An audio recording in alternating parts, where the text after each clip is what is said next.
Last time, we covered the events of the Future Saga. Now Universe 7 is at the Tournament of Power, which Getty couldn't get into. But that might leave an opportunity for him here. What's he got in store? We'll cover all that and more in this finale of What If Goku merged with the Big Gete Star. While Getty can't go to the tournament himself, this still is good for him. They're going to be gone for about an hour or so. What could he accomplish in an hour? Well, a lot. There's going to be no one to stop him. This is the time to enact his plan. So, Getty starts taking over the entirety of Universe 7. He's pretty fast and can work pretty quickly. The spread of the Big Gete Star is rapid. It doesn't take long for him to take over the quadrant that he's in, and not much longer to take over the rest of Universe 7. It is just the regular universe. It's not like he's taken over Otherworld or anything, nor other realms or even other timelines, but this is a good start. The Big Getty universe is complete. Everything in Universe 7 is absorbed by it, and every mortal there is acting as fuel to charge him. There are some strong ones left behind, even though the strongest of them went to the tournament. So, those strong ones that are left behind, they're going to be in the Big Getty universe's core. The core of it is the size of an entire planet now. Actually, he chose Earth as his core. One of the warriors that Getty absorbed wakes up.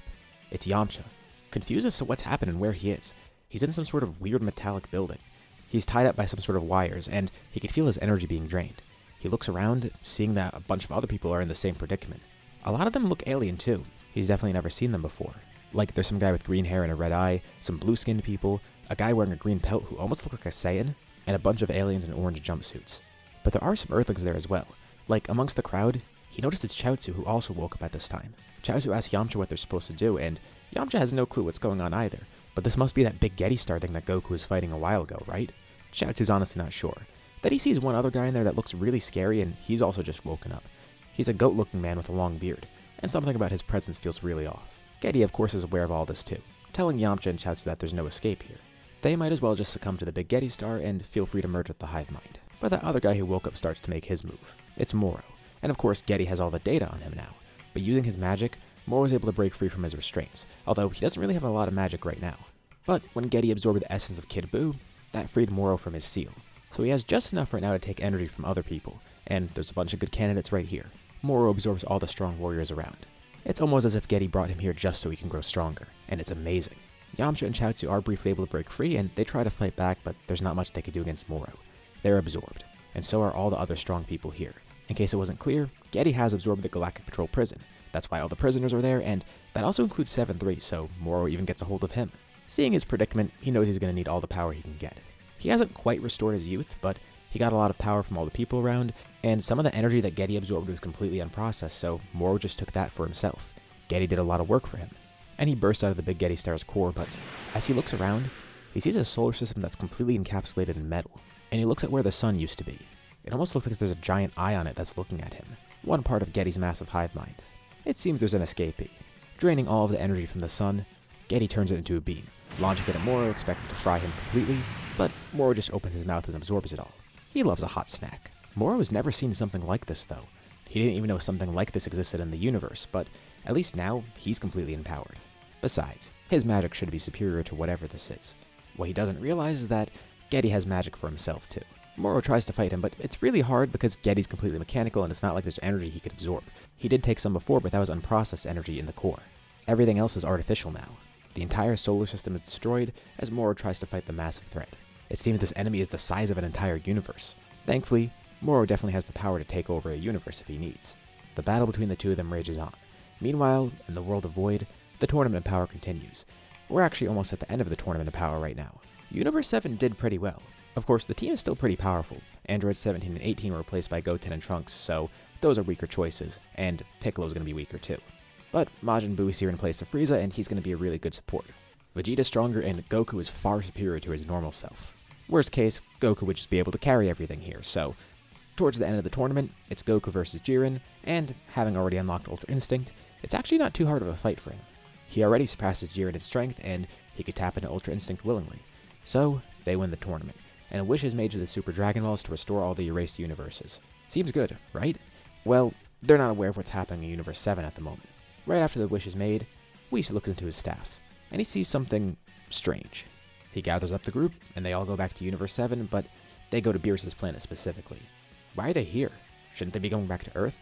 Whis wants to look into something first. Something's wrong. And then he figures out what happened. In that short time span of the tournament, Getty took over the entire universe. Everyone's mortified to hear this. Well, what happened to Earth, though? And all the other planets? Does that mean everyone's dead? Whis isn't too sure, but he says unfortunately that does seem to be the case. This immediately sends a lot of the team into a panic, with some of them being sent into anger too, particularly Vegeta and Gohan, furious and ready to get their revenge. Goku also feels this too to an extent, but he doesn't want to be too rash. Maybe they should come up with some sort of plan here. Piccolo asks if Beerus could help at all, and Beerus says technically he could destroy Getty, but even though it would be really easy for him to do that, he would be Hakkaiing the entire universe in the process. Getty has merged with pretty much everything, and if Beerus destroys everything, that means they can't be brought back. Unless they get the Super Dragon Balls somehow, but they have to wait a year for those to return. And besides, some of the Super Dragon Balls are dormant in Universe 7 right now, so who knows if Getty's already taken over those ones. Beerus might be destroying them in the process. But Goku has an idea. He says they can handle this. As for how they're going to stop Getty and restore everything, he's not really too sure, but the important thing is that they stop Getty now before he spreads to the other universes, or the other timelines for that matter, because who knows what he's capable of now. He did attack Trunks before, so maybe this is only just the beginning. He asks Vegeta if he wants to try Potara fusion. Normally he wouldn't resort to this right away, but given the scope of this threat here, and the fact that Getty's basically killed everyone they loved, he's pulling out all the stops, and Vegeta immediately agrees to it. They have no other choice, and besides, he wants to make Getty pay for what he did to his family too. If this ensures his complete destruction, then so be it. Elder Kai and Shin are there, so they're able to get Potara earrings, and a brand new warrior is born, Vegito. This is the first time Vegito's ever created, and he's confident in his abilities, but he doesn't really show it. He doesn't smile or celebrate fusing. He just has a very serious look on his face and places 2 fingers on his head, teleporting over to the only energy he could find right now, which is actually Moro. As they get there, they see Moro held up by a bunch of wires. All the energy he stole is getting absorbed, and also all the data from 7-3 is getting absorbed. Not that he really gathered much. Moro slowly reverts back to his normal old self, and then, with every bit of him drained, he just turns into a shell. Nothing's left of him. But the last thing he sees is Vegito there, wondering who this warrior is. And where Moro once was, a metal Goku materializes. He doesn't recognize this warrior, but it's pretty quick to put 2 and 2 together. Potara earrings, a guy who looks like Vegeta and Goku, and with his knowledge of everything that happened in the future timeline, he knows about fusion. So, the 2 of them resorted to this. Vegito instantly powers up, tapping into Ultra Instinct. Straight to business then, huh? Very well. Getty's ready for this. But how will Vegito fight a universe-sized structure? And Vegito says with ease. He vanishes from sight, rapidly going around, defeating the various metal Gokus that pop up. Slowly, he makes his way back to where Earth once was, which is now Getty's core. Thanks to Getty fixing the fact that Goku can't breathe in space, Vegito can breathe in space too, so he's able to fight in this vacuum with no problem. He doesn't even recognize Earth anymore though, but he quickly charges a Big Bang attack, destroying the planet, having no other option in mind. The core then reforms quickly, but as it does, Vegito then lunges into it. A bunch of wires try to grab him, and Ultra Instinct makes him dodge them as they come, but then his body reflexively tries something else on a whim. He grabs the wires, activating a barrier around himself, and as they try to absorb his energy, he then reverses it, stealing energy from Getty, siphoning energy from the core just like Getty's doing. This includes all the energy that he just got from Moro too, which includes basically the energy of everyone on Earth that just died. This empowers Vegito even further. He didn't expect this, but this will make the fight a lot simpler. The rest of the group watches on from Beerus' planet. What's Vegito's plan here? But Beerus smirks. He feels like Vegito's realized it by now. There actually is a way to solve all this and restore everything. Now, Beerus could have intervened just Hakkaiing the entire universe and then bringing it back, but he wanted to see what Vegito was capable of. Gohan's confused to hear this. What does he mean? Well, it's not something that he would have done personally, but if they hypothetically traveled through time to get the Super Dragon Balls in the future, he would look the other way and pretend it didn't happen. You know, kind of like what Zamasu did. So, even though the Super Dragon Balls aren't active right now, if they wanted, they could just destroy the universe as is, and then bring it back with the Super Dragon Balls. Without Getty, of course. And that's exactly what Vegito's thinking at the moment. Amidst the battle, he did get this idea, remembering what Zamasu did. And Beerus could tell that Vegito's thought of this because now, he's starting to use Hakkai's again. First starting by completely destroying planet Earth, which he doesn't take lightly, but it's not like he has another choice. He's confident they can bring it back, even with using the power of destruction. And Vegito's serious expression turns to one of confidence and enjoyment. He could have an all-out battle, nothing held back. They don't even need to worry about the environment around them. It's not like he's taking joy in destroying everything around him, but he knows he's going to be able to bring it back, and it's rare that he has an experience like this. Vegito then powers up even further, then tapping into some immense speed. Vegito rockets around the entire universe, quickly launching Hakkai's around him, destroying countless solar systems and galaxies in seconds, eventually working his way up, destroying each of the directional galaxies, the quadrants of the universe, north, south, east, and west. All those major galaxies are now gone. Partially thanks to stealing some of Getty's power, Vegito traveled around the entire universe in under a minute, destroying everything here. Then, finishing it off with one massive Hakkai, destroying everything else. He'd like to see Getty regenerate from this. Vegito floats there in the middle of a void, dead space between Universe 6 and Universe 8. For now, there is no more Universe 7. He takes this time to telepathically communicate with Shin, telling him to prepare, get the Super Dragon Balls. Everyone on Beerus' planet watches through Whis' staff with bated breath. They can't believe he just destroyed the whole universe, but hopefully this plan's gonna work out. Besides, the universe was pretty much dead to begin with at that point. Getty had siphoned energy from everything, and all the planets and all the mortals are dead. But Getty still does have some resources. Vegito did destroy most of it, but there are a couple thousand metal Gokus left. Getty won't go down that easily. He was able to transfer most of his power to this army. Plus, he still has some tricks up his sleeve. He didn't immediately think of this, but one of the planets he absorbed was Yardrat, of course, and he has all the data of that planet's inhabitants, using Force Spirit Fission to defuse Vegito. Now, it's Goku and Vegeta versus the army of metal Gokus. Even if they're not fused anymore, that's fine. This shouldn't be too hard. And just for some extra help, Whis then arrives, with the entirety of Team Universe 7. Looks like their fight's not done. They fight against the metal Goku army, quickly destroying all of them. Of course, the metal Gokus adapt as they fight, but it's getting harder and harder, and without material, regeneration isn't too easy. Getty does want to travel through time because that's really his only escape by now, but he doesn't have any resources left to do so. His time travel is based on Bulma's time machine, so he needs the same fuel that time machine needs, which he doesn't have right now because everything's gone. He's stuck here, and it's not like he's making it to another universe either. The metal Gokus then eventually merge all together into a giant metal Goku, with Team Universe 7 all attacking together. Everyone they know and love is erased right now. This is the only way to get them back. To think, the way to victory here is destroying what's left of Universe 7. They all launch one massive combined attack, and Goku has an idea. This is something they had in mind as a last resort in the tournament, but they didn't do it because they didn't need it. Goku looks to Boo, and tells him to do what they planned. Getty watches on confused as Boo then absorbs everybody around him, temporarily merging the entire power of Universe 7 into Boo.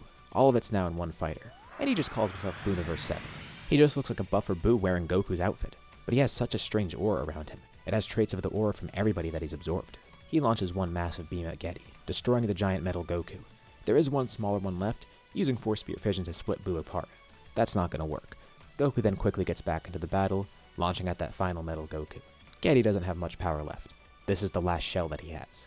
And as he sees Goku float in front of him, he realizes this is the end. Goku holds out a hand, illuminating Getty with a purple glow, and Getty has no choice but to accept his defeat. It's strange.